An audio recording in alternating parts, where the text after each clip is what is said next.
Today we are in Texas at my buddy Trey's place, American Outlaw. Check his channel out down here. Trey built me, not to keep, but he put it together so that I could look at it and reminisce of good old days.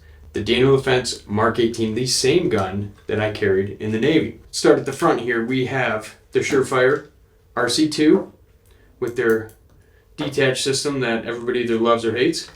We are running the Surefire Scout Mini up front, the lens cover to avoid any white light ADs. At Peel, PEC-15 up front, full power version, because civilians for some reason can't have full power lasers, which is super strange. Light activation on this firearm is a Surefire pressure pad with the momentary on as well as the constant on button.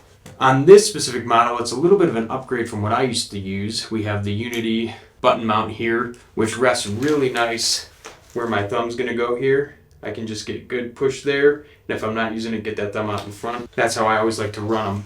I would recess a pressure pad up underneath in between the two Picatinnies here because it seemed like unused real estate and it avoided the ability for me to accidentally activate that laser. We have the BCM Fore-grip angled the wonky way, and I started to really dig that because it gave me a little bit more leverage to pull back on. Personal guns nowadays kind of got away from the foregrips. Having a full wrap around this RIS2 rail got a little chunky for me, so I always kind of like to have something that I could break my actual grip down to something that looked like that, and I felt that was pretty good for what I was issued and what I had to work with.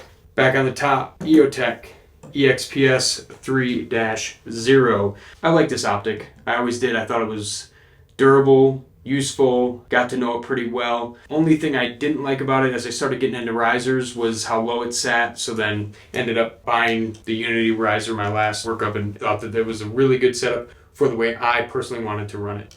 Back here we're running the Geisley charging handle on there. I used to run the BCM charging handles and it was a love-hate relationship. I'd like to have that extra meat out there so that I could just grab it and charge it from the side instead of doing the old like Vietnam style over the top. The only issue I ever had with the longer ones was walking with this slung. If it got hung up on a piece of kit or molly, it would pull that out just a little bit. So I'd just be cognizant of that if you are running this these larger charging handles with a plate carrier or chest rig. BCM grip, same exact one I ran. And then this one, Trey's got a mag pull stock on there, which I really liked, super nice. I had on mine the BCM butt stock on there that comes with the BCM rifles. Sling that we're running today, the exact sling and color. He has very good attention to detail. OD green Slingster. I love these things. They're easy to use, durable, and these go into quick detachable points on the stock and then screwed into the side of the Picatinny there. This gun is a little bit overgassed. It's reliable. I've never ran into an issue personally with mine where it just didn't work, didn't clean it as much as I probably should have, and never had malfunctions where they couldn't just be cleaned up with maybe some CLP just a touch up. Deals with the water pretty good, never had any corrosion issues.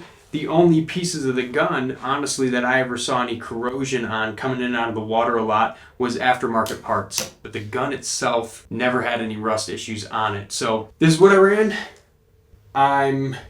It's a nostalgia piece for me now. And I think it's super cool to be able to come out here and look at it again and just takes you back a little bit. Accuracy wise, always thought they were really good for a 10.5-inch gun, especially at night with the laser. Hip firing on steel at different ranges was always super fun, super cool to do, and it was surprisingly good.